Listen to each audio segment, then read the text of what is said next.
This is Karen with newclevelandradio.net, and it's time for Avoid the Maze. You are special. Now, many of you have been following Avoid the Maze for the last couple of years, and that's not going away. But this is just a little bit different because we all learn differently. We all want basically the same things in life, but we go about them in our own manner. But sometimes we think we should be following somebody else's path. And the reality of it is, we should learn from each other, but that doesn't mean that we need to follow the exact same path. My guest today is Blake, and I just learned that Blake grew up on the East Coast of the United States, and she now lives and has been for quite a long time living in Hawaii. Two polar opposite type of environments. So I think it's going to be interesting to hear her story and find out how she made these changes, why she made the changes, and what she has to offer so many of us who think that we're stuck in life. And the reality of it is you don't have to be. So Blake, welcome to Avoid the Maze. You are special, and give us a little bit of a background. Well, thank you so much for having me. It's a pleasure to be here. Kind of just to go off what you were just saying, I think people are often brought up thinking that life is supposed to look a certain way and they're supposed to do a certain thing. And one of the things I always tell my clients is that life doesn't have to look any way. Life can look however you want it to. And so often people come to me and they're not happy in their job or their relationship or how they show up or things they want to do they're not doing, things they are doing they don't want to be doing. But there's that perception shift of you don't have to do it that way. If that doesn't work for you, you don't have to work a job you hate. You don't have to live in a place that you don't want to live. You don't have to get married and have 2.5 children and a golden retriever and a white picket fence. It can look any way that you want it to. And there's so much freedom in that. But you kind of have to unlearn what you've been raised to think. And I've been very fortunate where I was really raised and encouraged to be authentic. And I always push that envelope a little farther than I think my mom would have wanted me to. Um, but it served me well. I lived this really blessed, amazing life. And I've had a lot of work to do on my journey to get here. Um, but yeah, it's amazing to live a life that I'm passionate about and I'm excited about. And I spend almost as much time doing my hobbies and enjoying my son and doing the things I love as I do working. It's not like a 40-hour a week and a 4-hour a week. That doesn't I work for totally understand. And the sad part is we come from a society that puts all these expectations on us. And if we buy into them, oftentimes that's where our sadness comes. You know, me. you're going to go to school and you're going to get certain grades, and then you're going to graduate and you're going to go to college and you're going to get certain grades, and then you're going to go get a job, and then you're going to do a lot of other things along the way. And if it's not what you really want to do, you become dissatisfied with your life. But then you have Absolutely. this look when you look around, everybody else seems to be so happy. So why aren't I happy doing those things? And that's why I started these two podcasts, because I think it's really important. Like you said, you don't have to do the things that make you unhappy. But what that means is you've got to find a way to do the things that make you happy and provide you that opportunity to survive. Right. Well, I think the first step is, I created this business and kind of one of my, I don't want to call it a tagline, but it's like, live a happier, healthier life, more aligned with your passions and values. And I've had some people that are like, I don't really even know what my passions and values are. So it's like, again, unlearning, breaking that mold of, okay, so it doesn't have to look like this. And if it doesn't have to look like this, then these possibilities show up. And as these possibilities start to show up, then what do you align with? What resonates? What feels good? What do you want more of? What do you want less of? And to start realizing what your passions and values are. I had one client and she was very much like, you have to get the best grades and go to the best school and become a lawyer and do all the things. And she did all the things. She was a successful lawyer and she was miserable. And we started working on these beliefs about, I can't do what I want and make money. You can't love what you do. Just all these, financial beliefs. And as we started to eliminate them, she looked at me and she was like, not only do I feel like I can do something else with my life, she was like, I know what it is I want to do. It was just like so spectacular. And we were both like all getting teared up and it was beautiful. And we didn't work together very long. We did 5 sessions. And at the end, she had completely started a new career, um, broken up with her boyfriend, had a different relationship with her parents, and was in such a different place. It was just amazing how fast she was really able to shift gears and You know, start. and it's interesting as you talk about passions. Um, when I was working in corporate America, I loved my job, but the culture was killing me Mm. to the point that I would cry on my way into work. Now, once Mm. I got there and I was working with my students, I was happy. But as soon as management would say, hey, we need you to see 10 more students, you didn't see enough today or whatever, it would just like, I would cringe. It's like, I've already done more than my so-called quota. Mhm. I'm really good at what I'm doing, but you want me to do so much more. And every Friday we would get together as a team, and my manager would go around the room and sometimes was, what's your favorite breakfast? Or what's your favorite song? Or what's your favorite book? And I could never think of anything. I was stuck. And I was like, and I didn't want to share it with them. They this group was I was allowing them to take my identity away. So I gave it away. I didn't have a favorite food. I didn't have a favorite book. I didn't have Mm, a that's favorite song. interesting. I don't do anything that I really like. And one day my son was driving me home from work and he looked at me and he said, Mom, you are depressed. And I said, I don't know who I am anymore. And he said, well, I don't like that. So you go figure it out. And he came home, he went up into his room, would not talk to me.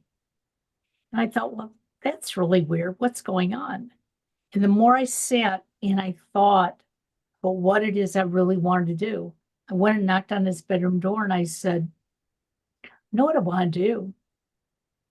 I want to help people like I'm helping my students, but I have to do it on my terms. I can't have this negative workforce around me. He said, okay, do it. And I thought, yeah, sure. I'm going to give up a great income. Your dad's going to be so happy with me. My husband was happy and I was lucky. He said, if that's going to make you happy, we'll figure it out financially. Amazing. Go in tomorrow and quit. But they both knew how unhappy I was. I wasn't expressing it in words, but it was the way I carried myself and the way Yeah, I they did could see things. it, they could feel it. Absolutely. So it's important that we dig deep and Hmm. find those things that are passionate. And your client, who could do it in 5 sessions, she was ready to burst before you even talked to her. And I think Yeah. So, fantastic. so the interesting thing about what I do is we all have beliefs about ourselves, life, relationships, the world, everything. And our lives are consistent with those beliefs. And as much as we try and say affirmations or talk ourselves out of them with logic, like we always come back to them because that's kind of who we think of as our Yeah. identity, right? They're this core thing. And when we're stuck, it's our beliefs that are limiting us and keeping us stuck. And I take people through a process where you actually eliminate the beliefs. Like they actually go away permanently. It's so mind-blowing. It's incredible. And as those beliefs go away, the patterns start to shift completely organically. There's no integration. There's no, I have to remember to do this thing or think differently or take deep breaths or shift my perspective. It's like it just does it all by itself. And that's one of the things that's really powerful about this work is as those beliefs, when you have a belief, it's like you're living in a cage, right? It's you have these blinders on, you see everything through your belief, you're not able to kind of move around it, you don't see other things. And then when you eliminate the belief, it's like you take the cage off and now you have all this possibility. And you don't have to do anything differently. You can stay right where you are. But now you have the choice, the options there. You're able to see things differently. Different things are able to show up. And it's really an amazing way to get unstuck. And because all of our limitations are self-imposed. Oh, absolutely. And as you eliminate these beliefs, you eliminate these limitations and you just start having so much more possibility. And it's a really, yeah, it's a really powerful way to get unstuck.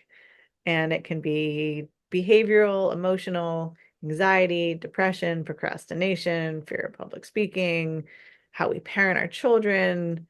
I mean, just everything, and you see people in the world, right? Then they're just like, they're dialed in. They're in the flow and they just manifest. They're in the right place at the right time. Everything works out for them. And then you see the opposite people where everything is hard and everything's always getting messed up. And they just every bad luck and relationships and jobs and their car gets stolen and this thing gets, and you're just like, oh my, and it's all beliefs. And it's not a conscious thing. Nobody's responsible. It's not your fault that these bad things are happening. But as you eliminate these beliefs, things start to show up differently. You're creating space for things to show up differently. You're able to see things differently. And energetically, the vibration you're putting out is different. So what you're going to attract is also different. Absolutely. Well, and it's like, and I share this a lot. Now, you're in Hawaii where the weather is typically nice all the time. Uh, maybe an occasional hurricane that comes that way, but that's not very usual. Um, but I live in Northeast Ohio where we have 4 seasons of the year, and winter is not my favorite season. And the first year that I left corporate America and feeling confused and what was I going to be doing with myself, I thought this is the perfect time of the year for me to feel this way because I don't like the snow. I don't like the cold. I don't like the ice. But then I started thinking about it differently that, oh, it may be cold, but I'm warm inside. There may be ice out there. I don't have to go outside right now. And I started shifting how I looked at things. So powerful. And I still don't like winter, but you know what? It doesn't depress me to the point that it used to. And especially in corporate America, I'd leave in the morning, it was dark. I'd come home at night, it was dark. And so my life was in my pajamas at home and at work during the day. And so when I could start making that mind shift, and nobody told me to do it, but I realized I could stay here and be stuck and be unhappy, or I could widen my horizons. And it's become a joke in the family that you go out to the store more in the wintertime now than you ever did before. And it's like, because I have that choice to do it when to do it. I don't have to wait until the ice thaws. I could do what I want to do. And I think what our listeners have to understand is that even though we have to put food on our table and a roof over our heads, we can still be doing the things we like while we're doing some of those other things to keep that roof over our head. And even like you're saying, shifting that perspective of like, wow, I get to wash dishes because I live in a house with food and I just ate a delicious meal. Like I get to go grocery shopping because I have money in my bank account to go buy the food that I and my family like to eat to put in our refrigerator in our home. Like these are amazing things. Yes. Well, I get to do laundry because I have all these clothes to wear. So, I get to get gas and get an oil change because I have a car that gets me everywhere I need to go. It's amazing. Just those little perception shifts, how you hold things and how you speak and can really affect just a tiny little, but the day to day. so when you were living on the East Coast, did you think it was the East Coast that was keeping you stuck? That you felt that you needed to travel and get out? That was one piece. Um, and then when I started traveling, I ended up in Hawaii at 18, and then kind of this became home base and I would keep traveling. And for about, gosh, I don't know, 15 years, the last 10. And anyway, I had an amazing life. I traveled everywhere. I learned to surf, I learned to skydive, I partied, I just did what I want when I wanted. And I would come back here and I would do odd jobs in the restaurant industry, bartending forever. And it was a really fun life. And then I woke up one day and my son was 7 or 8, and I was in my late 30s. And I was like, this is not sustainable. This is not fulfilling. I need more. And I just kind of like had a wake up call where I was like, I can't live like this. My son deserves better. I deserve better. And like, what am I even doing with my life? And I found my way back to this process that my dad created and I had available to me. And I really just rebelled against because both my parents and my sister were in the personal development, personal growth, kind of self-help world. And I was like, I don't want anything to do with that. I just want to drink and surf and have a good time. And I was so fortunate that that tool was still available to me all those years later. And I also sat with some plant medicine. And yeah, I started doing a lot of belief work on myself. And I got sober and I got out of the restaurant industry after 3 decades. And I started my own business and I became a much better mother, just a lot more present, just a lot happier, healthier, more functional, more sustainably present human. And as I made that change, um, I really had to change everything in my life. My social group, who I hung out with, what I did, a lot of that had to shift. And it was amazing, because when you're in this world, that's all you see. So when you drink and you're a bartender, everyone drinks. You're like, well, everybody drinks. There's no one that doesn't drink. And then you stop drinking and you start making different relationships and different communities and different groups. And you're like, look at all these people that don't drink and they have so much fun and they're so healthy. They do all these amazing things. And my surfing game went up and I started wing foiling and just, the possibilities were endless. And then I had a career change. I was like, this journey has been so just profound, and my life is so different. And I want to help other people get unstuck and make this change as well. So I started seeing private clients and I was able to quit the restaurant.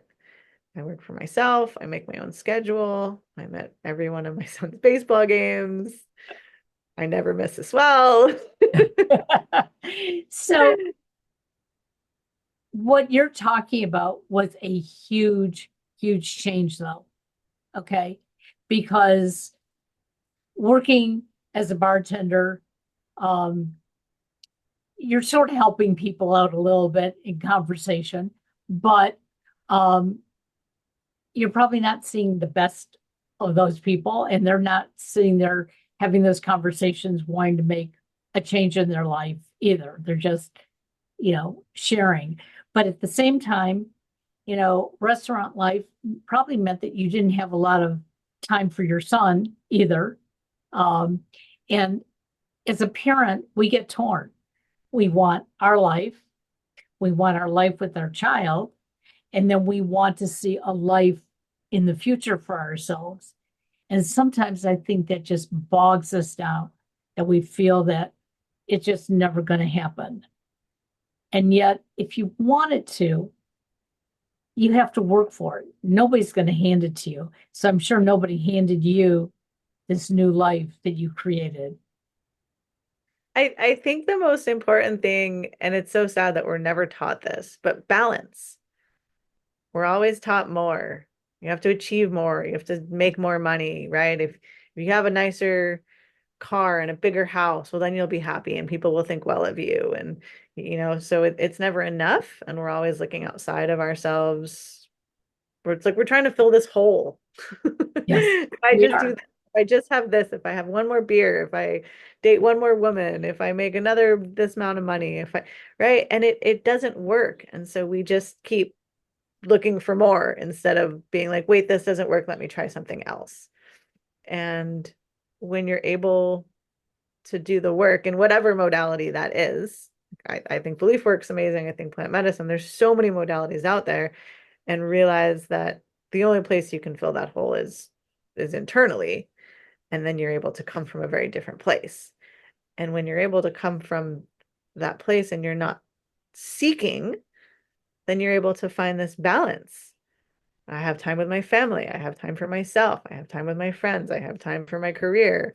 I have time for the hobbies. I have time to just to do all the things that I want to do, because they don't all need to be so extreme, because I'm not trying to find my self-worth or my happiness or, my level of lovability from outside myself. And sadly, too many of us think that if we had that perfect career, whatever that is, okay, I could work it, I'd be happy. At some point, I'm going to retire and then I'm going to be happy. And the reality of it is, my husband and I unofficially retired about 10 years ago, except I was already podcasting and blogging, and I just took it to the next level because I just didn't want to sit around and do what? There's nothing particular that I wanted to do, but I enjoyed doing what I was doing. My husband was working part-time and he was just bored out of his mind. It Mm. was like, I'm happier when I'm working. Now we have friends who say to us, "Oh my gosh, don't you want to retire?" No, I get to choose to work now. And I'm not, and he works full time. He's not working to get that promotion or that raise. He's working to keep himself busy, occupied, and then the time that we have together, we make the most of it. We didn't do that when we were both working full time, when we thought we had to work full time. So that's something that I'm sure your clients are getting from you too, that you can shift things around. You got to make it so that it fits you rather Mhm. than it fits your parents or your neighbors or somebody that you just met down the street. Yeah. And a big piece of that is, so most people have, most of us, like everybody, we have these, negative kind of core self-esteem beliefs. I'm not good enough. I'm not worthy. I'm not important. What I want doesn't matter. I'm not deserving. I'm not lovable. Whatever kind of versions of those. And we form those as young children. And then what happens, for example, we say, I'm just not good enough, right? And my parents are like, well, why didn't you get an A? And your room's not clean enough, and you didn't do that well enough. And you go, oh, I guess I'm just not good enough. And then you come home with straight A's and you win the spelling bee, you win the science fair, you make the all-star team, and your parents are like, oh, we're so proud of you. Good job. You go, oh, I see. The way to be good enough is to be successful, is to be perfect, is to achieve, is to look good, right? Whatever that response is. And it's a subconscious thing, but it becomes what I call a survival strategy. And it feels like you have to be successful to survive, to be okay, to be good enough.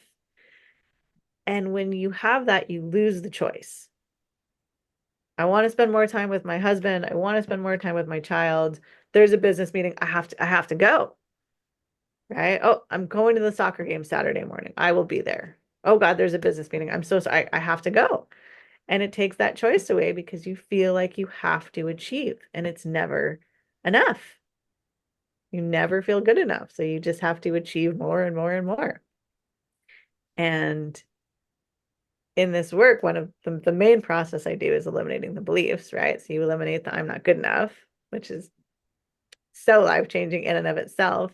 And then there's a process to eliminate the survival strategy and realizing kind of that one of the main pieces is that like it doesn't work because if what made you good enough was being successful, then when you were successful, you achieved something, you would be good enough. But it doesn't last. So you have to keep doing it, right? Right. It's just like any other addiction, right? The drug wears off, you need more. And when you eliminate the survival strategy, it doesn't mean you're going to stop trying to be successful or achieving, but now it gives you the choice. And now you're able to decide what works for you, what resonates with you, what aligns with you.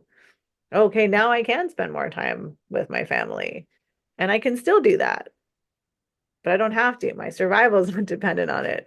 And that's a really freeing thing. Like you're saying, you can choose to work. Of course, you need to work, make money, but how much and how hard and where and what does it have to look like?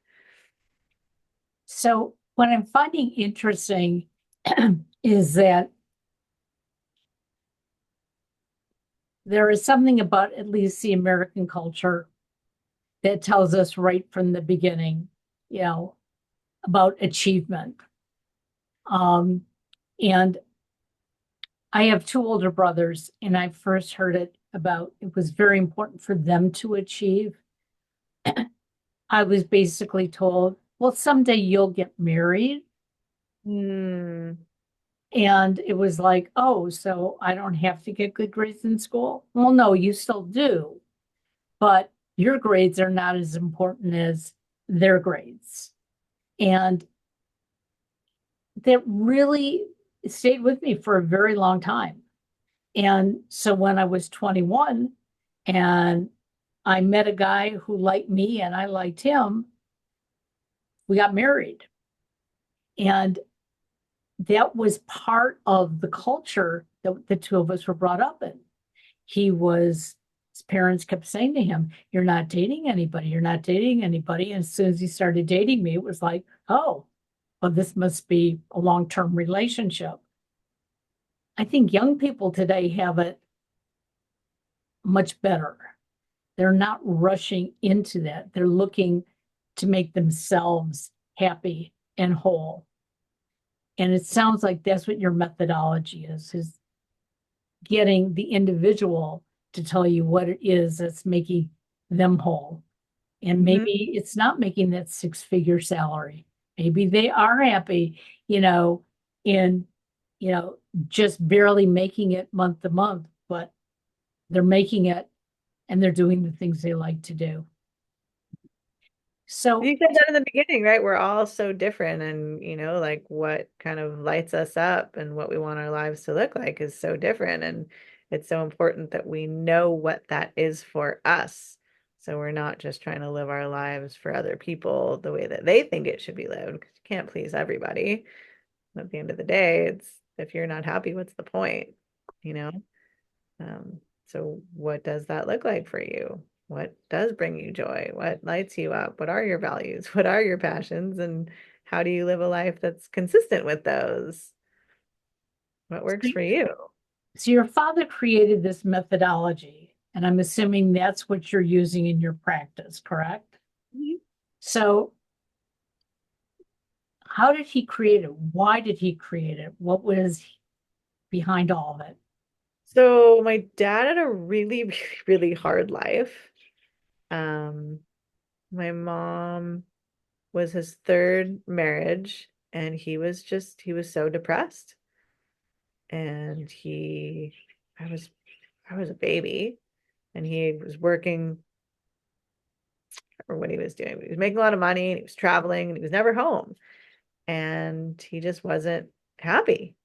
And he was on the plane one day, and he kind of like took himself through this step-by-step process. And at the end of it, this belief, this sense of himself that he'd had about himself had started to shift. And he came home and he just sat down with it. He was like just a really incredibly smart man. And he just kept playing with it. And then he created this process.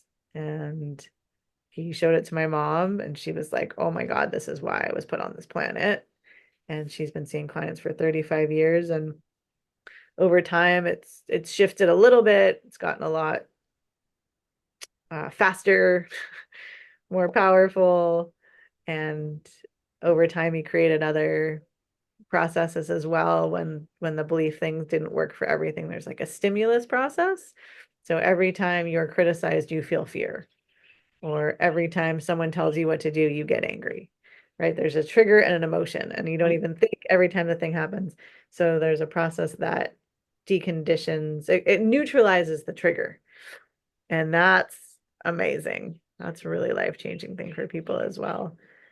And yeah, he wasn't a great businessman. He just wanted to like save the world. He just wanted to help people. It was just came from a place of such genuine, he had been in so much pain and was now so free from suffering and just living this absolutely incredible life.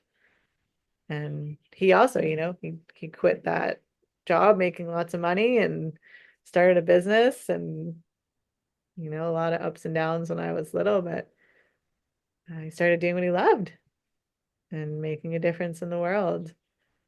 And he was an incredible father. He was an incredible human, incredible husband, a really great role model.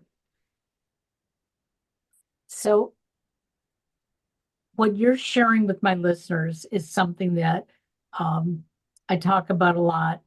It's not just about having those positive beliefs, but it's being vulnerable with yourself, making sure that you know what it is that you want, what you need.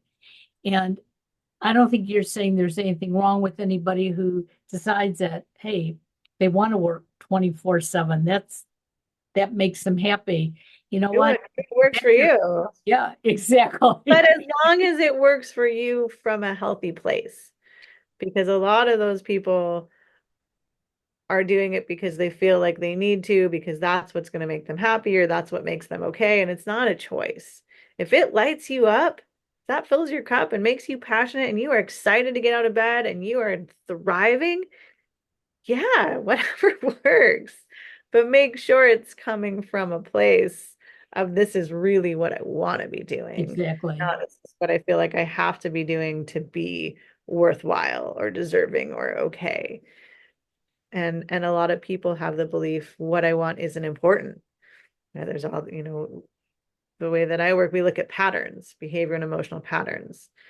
So a lot of people have a people pleasing pattern, putting everyone else's needs before your own. And yeah, that makes you feel good. And it's great to take care of people. But if you're able to shift some of those beliefs and realize that you are important and you are worthy and your needs do matter and what you want matters, you're able to do it in a different way. Exactly.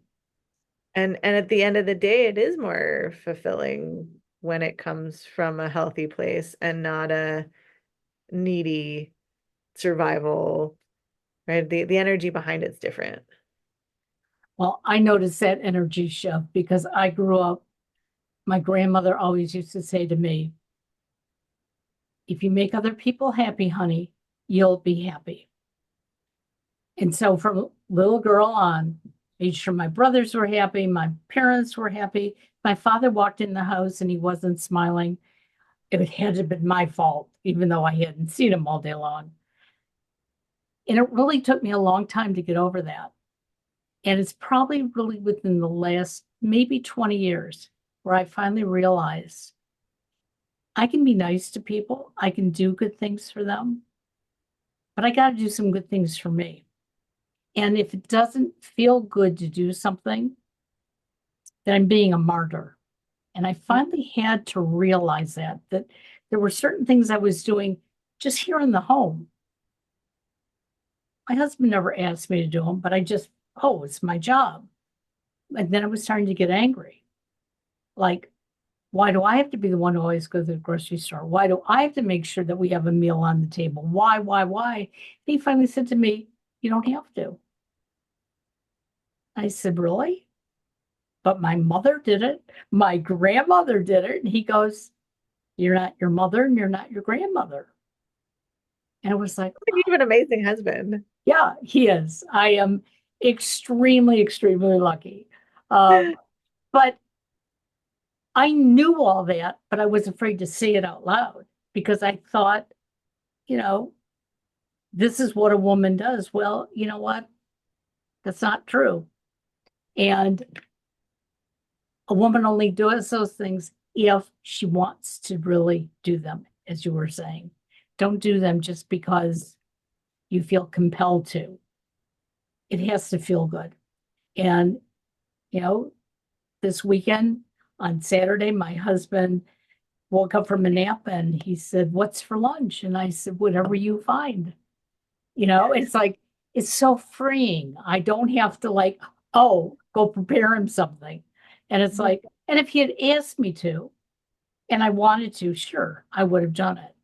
But it's such a good feeling that after all these years, It's a choice. yes, exactly. Exactly. Yeah.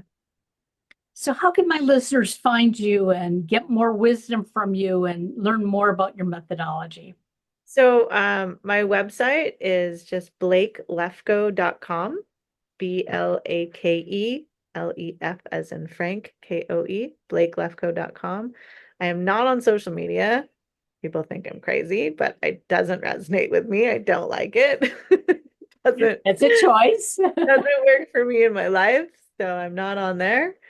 Um, but the website has my Calendly link, and if you're interested, you can just book a free 15-minute consultation, and we can chat about whatever you want. If you have any questions, if you're interested, you have a story to share, whatever you want. So I'm available, and yeah, if That is wonderful. if you're ready to make a change, if you're ready to get unstuck, if you're ready to be free from limitations, it's a really amazing path. Absolutely. Well, I hope you enjoy more baseball games with your son. That sounds amazing.